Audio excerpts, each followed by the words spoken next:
What's up, guys? John here. So today I wanted to talk about why I am 50% more willing to take the mRNA vaccine. And I specifically want to talk about why not more than 50%. So what is leaving people like me squeamish? And while the video in front of me improves my willingness to take the mRNA vaccine, what does it leave to be desired? And what can be done better to incentivize people to be willing to take the mRNA vaccines? So first off, I'm just not well informed about medicine, so I think this represents a lot of the population. I'm Googling the pros and cons of the various vaccines. mRNA vaccines as a class seem to have really high efficacy. That's the pro.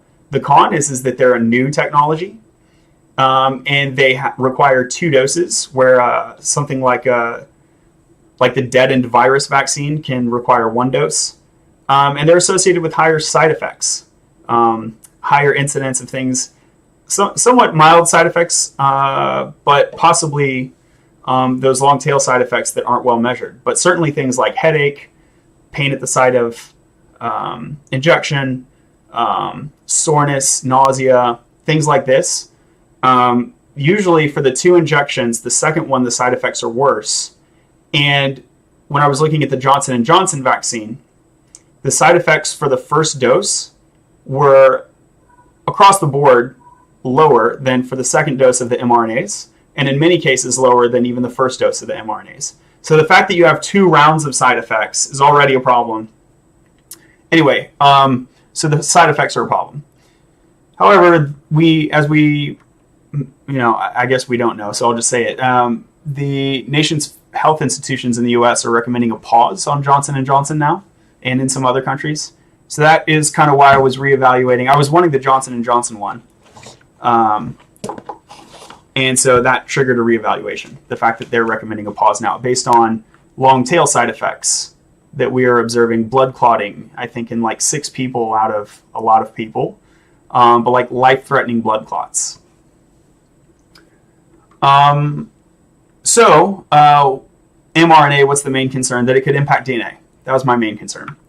So if you search mRNA alter DNA, the first result is Dr. Paul Offit, I'm not sure, Offit, from the Children's Hospital of Philadelphia. So I think he gives a pretty good overview. He makes a compelling case, but I think he overstates the case, and that's one of the reasons that I'm squeamish. So he makes a compelling case that this can't happen. He says, quote, "It's impossible" in this video. And link will be in the description. Links to everything I reference will be in the description. But a trivial Google search of some of the things he said leads me to think that it's not impossible.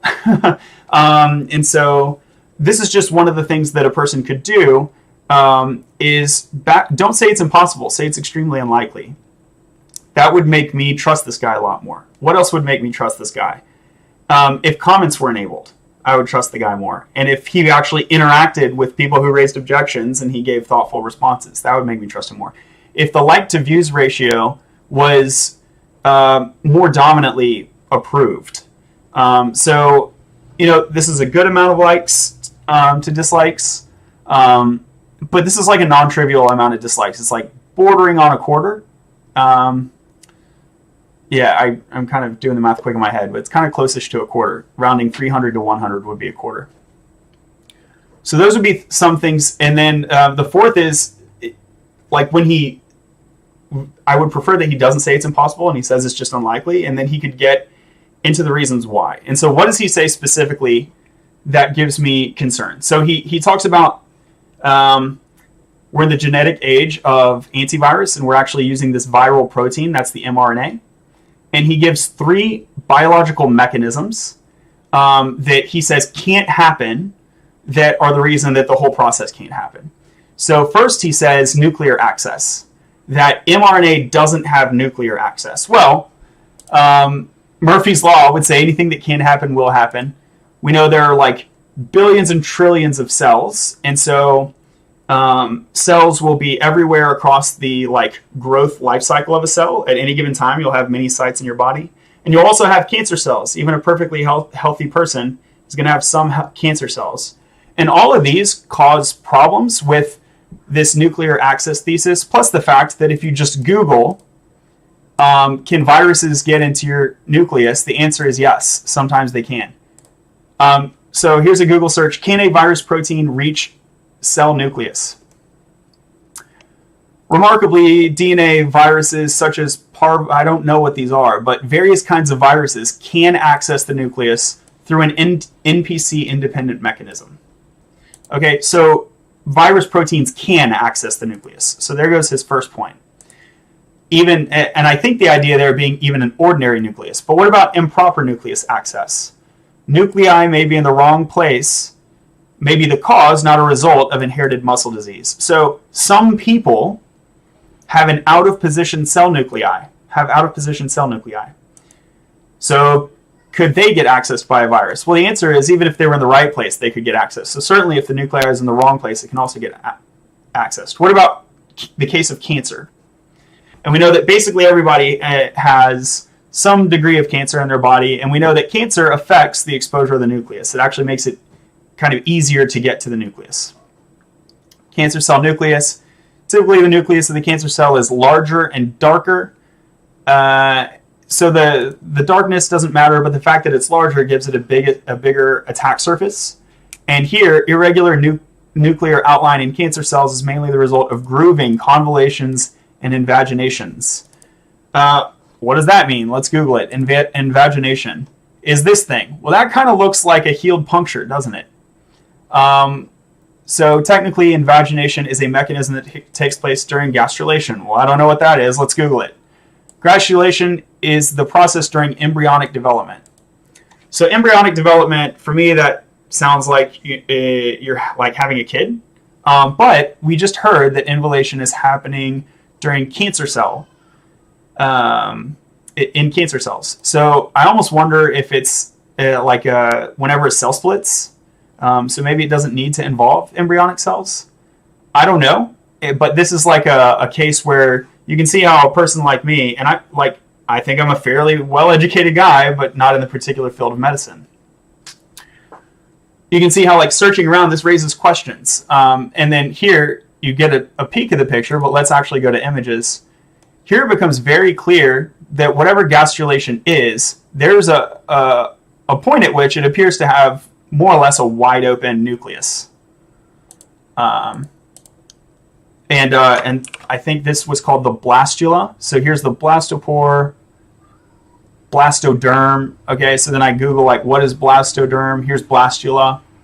And I get over to the Wikipedia page. Again, it's talking about embryonic development. I'm kind of confused why this comes up in the process of cancer in that case. But if we look for the word nucleus in this Wikipedia, what we find is a reference to mRNA. And so the mid-blastula transition is characterized by marked increase transcription of non-maternal mRNA. Wait, transcription of non-maternal mRNA. Didn't this guy say that transcription is impossible? So there were two other things that he talked about. One was nucleus access, and then two was that there's a reverse transcription enzyme from RNA to DNA that needs to be present that's not. I didn't actually Google it because this was the first objection. I already run into problems. But my question would otherwise be, aren't there some levels of free-floating enzyme? Here, let's Google it together. I actually don't know. Free-floating reverse transcriptase? I didn't look this up because I wasn't really even sure what to call it.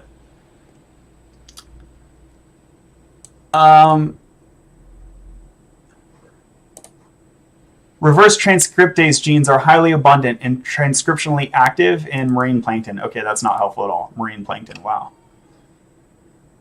So yeah, I would have to look through a bunch of articles, and I haven't looked through any of it. But the question is so he said that this doesn't exist, but returning to Murphy's Law, really, are we sure it never does? Because I feel given how many cells you have, and given that this is a fairly common thing, I feel like there would be sites in your body where they're accidentally, for lack of better technical vocabulary, that there would be accidentally free-floating reverse transcriptase available in some cases. And so I would be more convinced if they could measure that prevalence and then say, hey, it's 0.00000 whatever, And I would be like, okay, at least they acknowledged it exists and measured it, and it's like it's not a significant thing, rather than saying it's impossible, when at least theoretically it seems quite possible to have a couple free-floating enzymes, and then we know that these viruses can access, the viral proteins can access nuclei. Okay, these are like why people wait and see. Yeah, if you Google wait and see CDC, like the second article is sometimes the safest thing is to wait and see. And by the way, waiting and seeing is the reason that I was able to hear that, hey, I shouldn't take Johnson & Johnson, because I was like interested in taking that one, but I was also waiting and seeing. So I would really like to see a less shaming of the wait and see group. It seems like a very rational group in my book.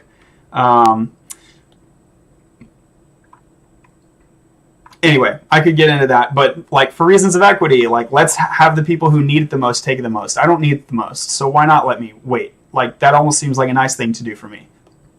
I may have had COVID last year. I went and got tested. It came back false, but there's a lot of reasons to think that those were like somewhat inaccurate tests. I certainly had symptoms that resembled it. And so if I did have COVID, I might not even need to be inoculated, right? And so these are some reasons that I think someone like me waiting is totally rational. Let people who need it more get it. I might not need it anyway because I might already had it. And then this mRNA concern, which has been partially addressed, because I believe it when this guy argues that it's like probably not going to happen. It's like it's not a real concern. It's not like that's an expected outcome.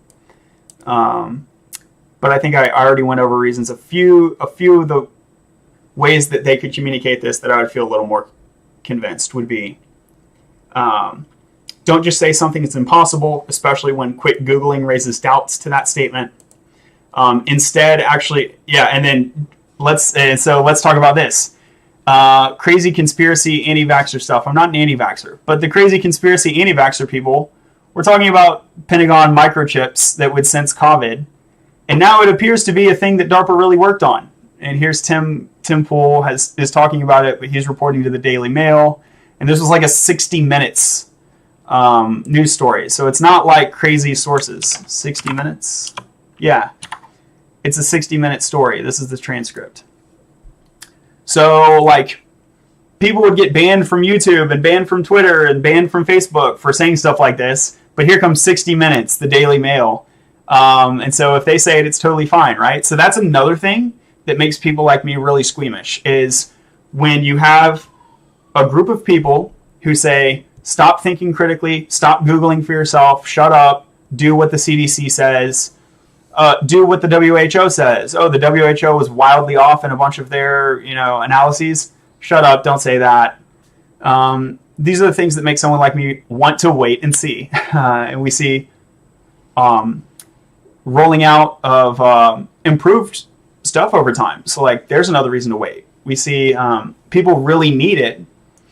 And some people I've seen cheating to get ahead, and they'll say, hey, I'm super sick. For whatever reason, you can, if you like smoke a lot, you can get the vaccine quicker. And so I've actually seen people just lie and be like, yeah, I smoke a lot, so they can get that vaccine really quick. And I don't know if this is actually true, but it kind of seems to be like displacing people who might really need it. So that feels bad. So that's another reason to wait and see. But yeah, this like conspiracy thing is pretty small, but I think there is a real squeamishness that arises from silencing the opposition, right? Same thing with having your comments shut off here. Instead of silencing the opposition, let's engage, or the resistance. Maybe opposition is the wrong term. Anti-vaxxers seem to be like an opposition. The wait and see group, which is where I was at, it's more just like a reluctance. And I'd love to be convinced, but the information just hasn't been in the past good enough to convince me. I think I will go ahead and take it after watching this video, but it could have been better, and it could have been more convincing. And I've tried to explain some of the things that I think next time around would make this more convincing. Okay, thanks for sticking around and watching. And here's hoping, this this pandemic is